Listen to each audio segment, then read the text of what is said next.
Okay, Godzilla vs. Kong video. So out of the blue, as everybody knows if you're watching this, because I'm a little behind the 8 ball, Godzilla x Kong, the new Empire, got a teaser. In fact, we got that title from that teaser. And it wasn't really even a teaser. It was just a title video, just revealing the title with some interesting images in it. I wonder how much that's going to actually impact the movie itself. We always know that trailers like this like to create cool images and then none of it ends up in the film. Right from the get-go, we knew we were going to get another Monsterverse film. I would have been fine if it ended with Godzilla vs. Kong, because that kind of feels like more of a definitive ending. Godzilla has his domain, Kong has his. They have respect for each other, and that could kind of complete both of their arcs, and complete their arcs pretty well. And we already had the giant monster brawl that was Godzilla King of the Monsters, so we don't necessarily need to have another giant monster brawl. However, we have been promised with this new, I'm going to say King Kong movie rather than Godzilla movie, this new King Kong movie, we were going to be promised a Titan War, which we didn't get with Godzilla vs. Kong. We just didn't get that. And one reason why we didn't get that was just the nature of the story. I have a feeling this movie will be on the same line as Godzilla King of the Monsters in terms of Titans, because they are promising a Titan War, and not just a sort of lower-key giant monster movie, quote-unquote, with less monsters in it. We don't really know what other Titans we might see, other than this one that was revealed within the trailer.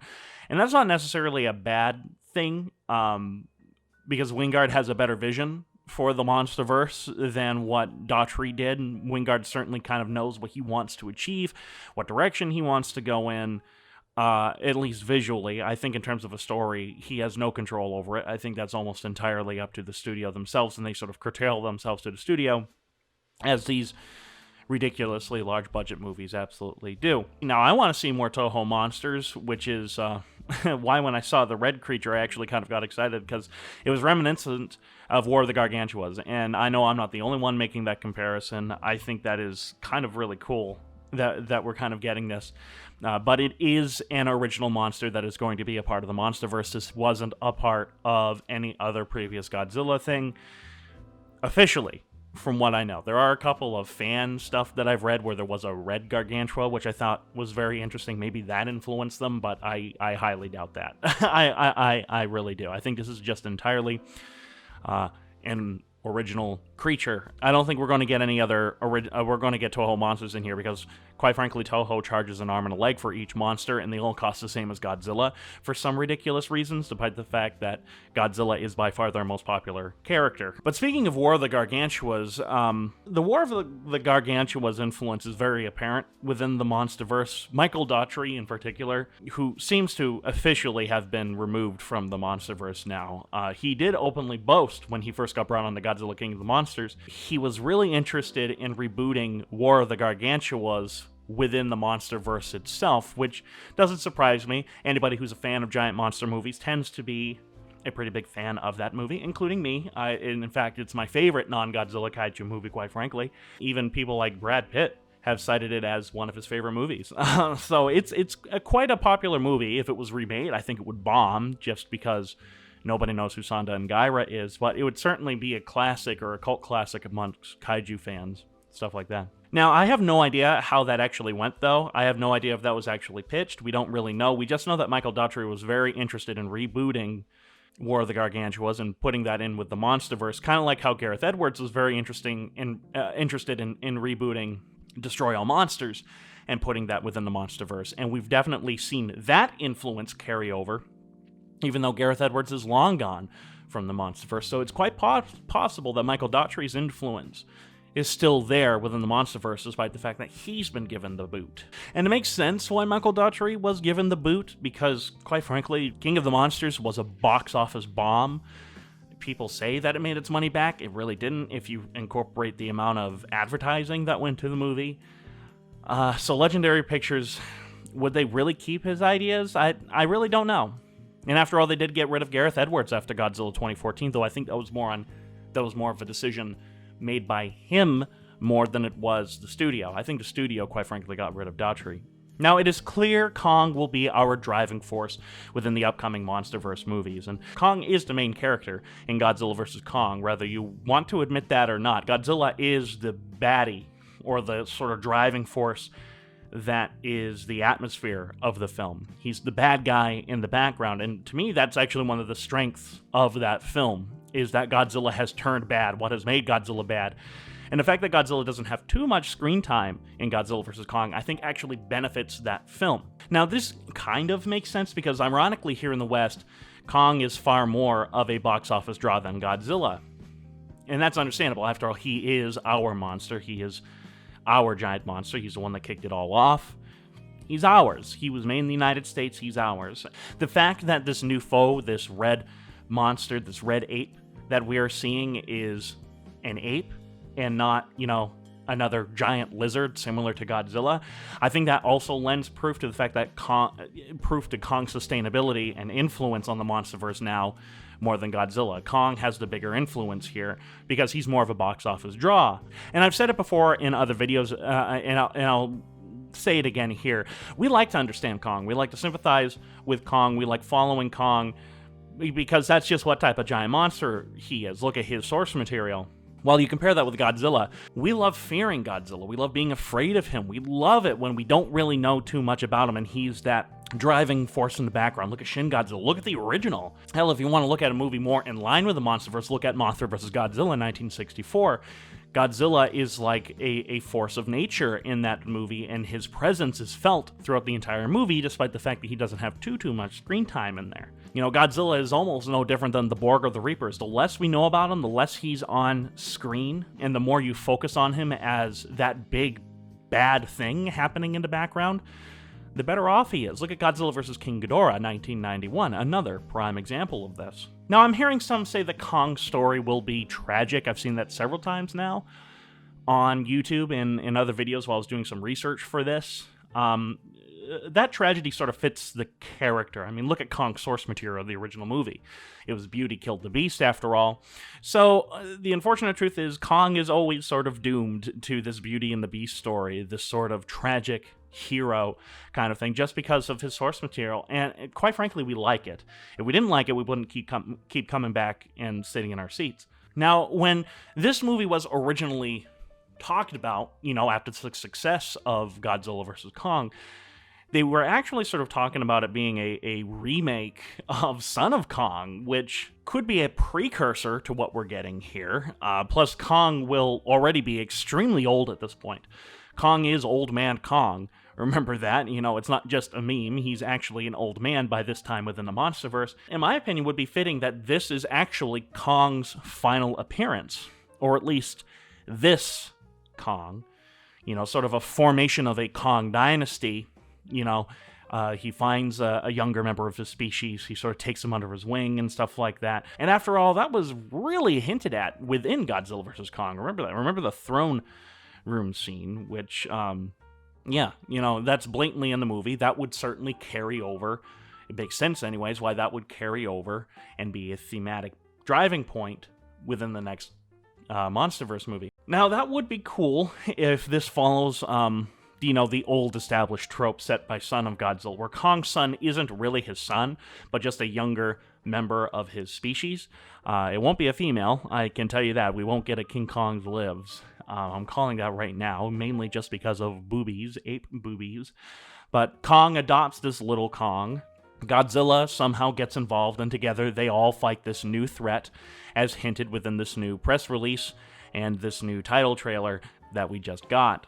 And that's what I think the main plot is basically going to be. It will probably be that driving force, or that thing that causes these monsters to unite, is that weird red Kong thing that we see in this trailer. I think he is going to be the big baddie.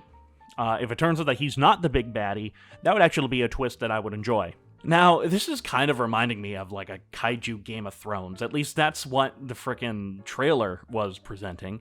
Now, I've never actually liked that there is an actual throne within the center of the Earth. I've never liked that. I think that kind of pushes me away. That's like one thing to extremes. Kong making steps and King Kong escapes is one thing because he's an ape and he needs to get from point A to point B. But having an actual chair that he is built and he sits in, that pushes my suspension of disbelief a little too far. Maybe if it was like totally bonkers, like something like Godzilla vs. Megalon, I'd buy it more, but unfortunately there is still this kind of middle ground that's happening within the Monsterverse that I think they either need to completely abandon and go 70s era insane, or they just need to go the other way and treat it a little more serious, a little bit more like Godzilla 2014. But I will say this, I was hoping for a darker Monsterverse. That's just not going to happen, guys. It's so clear that this is the new direction, this more campy, this more lighthearted and visually spectacular direction is where the Monsterverse is going. The days of Godzilla 2014 style, which is what I personally prefer, they're over. They're done. So what is this red Kong thing that happens to have glowing eyes that look suspiciously like Godzilla's?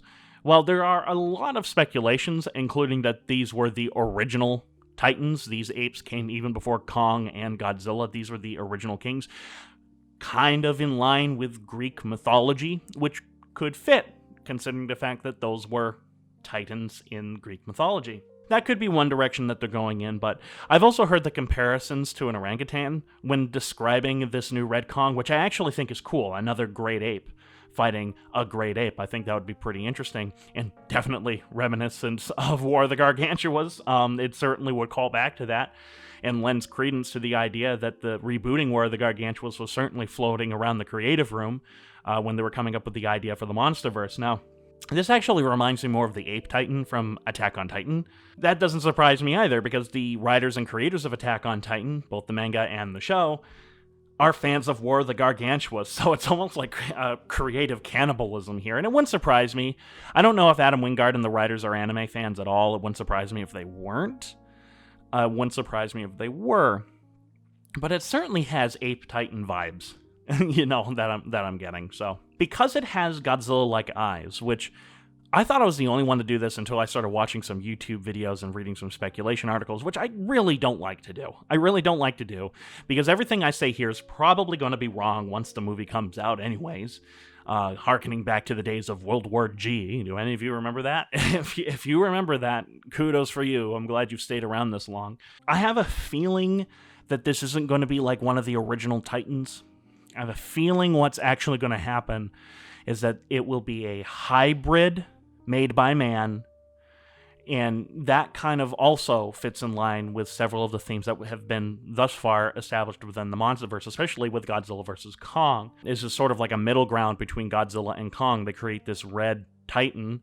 Essentially, it will follow a story not dissimilar to Jurassic World, where Kong and Godzilla do stuff in the background. You have this red ape thing, this red Titan, going on a rampage, either on the surface or down below. We don't know yet. And that's the story we're going to get. It's actually probably going to be similar to Jurassic World. That's my main prediction. That's what I think is going to happen. Sort of like how Godzilla vs. Kong was very similar to Batman v Superman in terms of its structure, not in terms of its actual storytelling, but in terms of its structure, where our two monsters are fighting each other, but then they have to team up to fight the bigger force, which in Godzilla vs. Kong was Mechagodzilla. So if it's a genetically bred monster, or a crossbreed between Godzilla and Kong, this red Titan, it would also fit in line with what Adam Wingard wanted to do. Like the other films within the Monsterverse, with the exception of Godzilla 2014 and Kong Skull Island, the story will be as basic as possible. There really won't be anything groundbreaking here. There won't be anything revolutionary. It's going to be as straightforward and stripped down and bare bones as possible, which is too bad, because Simon Barrett, who is one of the writers of of this Godzilla X Kong movie, this new one, I'm quite a fan of his. I really, as I mentioned earlier, I really like The Guest. I've been a fan of Simon Barrett since he's been on Red Letter Media. I kind of like his writing style. He doesn't take himself too seriously, but he's also written some pretty dark stuff. I think he's a wonderful addition, and considering the fact that he's friends with Adam Wingard, I think he's a wonderful addition to the writing crew. Out of the other writers that are currently credited for Godzilla X Kong, he's the one that I think actually has kind of a voice and is not just a Hollywood yes man, because most of the writers, as in the other movies within the Monsterverse, they are loyal Hollywood men with little vision of their own, which is so funny because that is the total opposite of what we're seeing in Japan with the Shin universe. They are going balls to the wall, absolutely insane, with pushing the boundaries and what does Godzilla mean, what makes a Godzilla movie. They're really pushing the boundaries and stuff like that. That is the total opposite of what we're getting here in the States. We're going the safe route, which doesn't surprise me considering these movies are costing hundreds and hundreds of millions of dollars. In the very least, the aesthetics look something like Adam Wingard, which is certainly something that he has a directorial stamp on, which is more than I can say for most cookie-cutter directors working in Hollywood today, where visions are poo-pooed upon instead of a generic aesthetic that kind of goes with the entire universe. Look at what's happened with Marvel, even the DC universe to an extent. But Adam Wingard is certainly not compromising when it comes to his appreciation of neon lights, which, in the very least, looks visually spectacular and unlike anything else we've ever seen in a Godzilla movie before. So I'll give him credit for that. Godzilla vs. Kong is a visually beautiful movie. I love the neon lights. And that appears to be carried over into this new movie that's coming out, which I'm very happy that he is also directing. This is the first time we're actually having a director carry over into the next movie. Not surprising considering how much of a success Godzilla vs. Kong is, and I think that is important because if you look at even the Showa era Godzilla movies, where continuity is the definition of loose and easy, what makes those movies kind of feel like they're within the same universe, even though they might technically not be, despite Toho saying that they are, it just doesn't work. What makes them all sort of fit together is the fact that they had similar crews and directors and actors throughout all of them.